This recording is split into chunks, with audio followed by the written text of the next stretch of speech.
கேட்கணுமா? ஆசி வேணுமா? நன்றியா? சரி வாங்க சொல்லுங்கள்.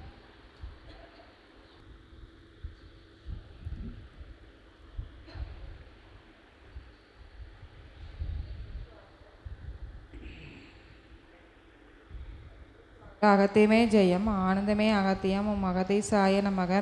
ஓம் சிவமகா வாழை சித்த திருவடிகள் போற்றி. எனக்கு நடந்த விஷயம் வந்து ஐயாவுக்கு தெரியும், தெரியாமல் இல்லை. நீங்கள் சொன்ன மாதிரி சபையை வந்து முதல் நிலையில் முழுவதுமாக சரணாகதி அடைஞ்சால் நம்ம கூடயே இருப்பாங்க அப்படிங்கிறத வந்து நான் நல்லாவே தெரிஞ்சுக்கிட்டேன். அது நீங்கள் வந்து என் கூடயே தான் இருக்கீங்க. எனக்கு பண்ண விஷயங்கள் எல்லாத்துக்கும் வந்து நன்றி தான் சொல்கிறேன். இன்றைக்கி தவத்தில் இருந்த இதுவும்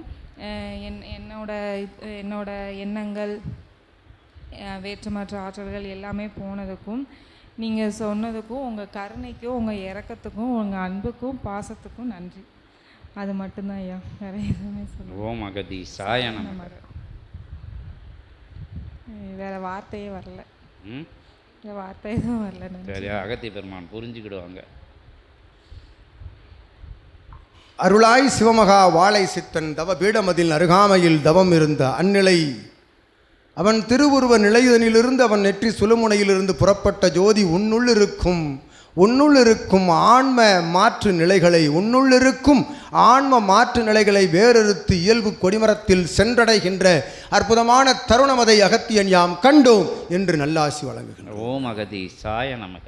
வேறறுக்கப்பட்ட அற்புதமான அத்தகைய என்ன நிலை சிந்தை நிலைக்குள் இருக்கும். அத்தகைய மாற்று நிலைதனை ஏற்றம் கொண்டு உயர் சரணாகதியோடு உயர் உபதேச நிலைகளை ஏற்று பெற்ற அடியான்ம நிலைக்குள் இருந்து விடுபடுகின்ற அற்புதமான ஆற்றல் தனை பெற்றாய் என்று அகத்தியன் நல்ல ஆசிகள் உமக்கும் இல்லானுக்கும் வழங்கி இல்லம் சிறக்க உயர்ந்து சபையோடு வளம் கொண்டு நலம் கொண்டு வளம் வர அகத்தியன் நல்ல ஆசிகள் வழங்கி அமர்கின்றோம். ஓம் அகதீசாய நமக. ஜெகதீசாய நமோ நமக. பேராற்றலை ஓட்டி பெரும் கருணை வடிவமே போற்றி, இறை ரூபனை ஓற்றி, இறை மகா சித்தனே, ஞான பீடம் அமர்ந்தவனே, ஞான போதனை நிகழ்த்துபவனை போற்றி போற்றி கொண்டது கொடு. ஓம் அகதீசாய நமக.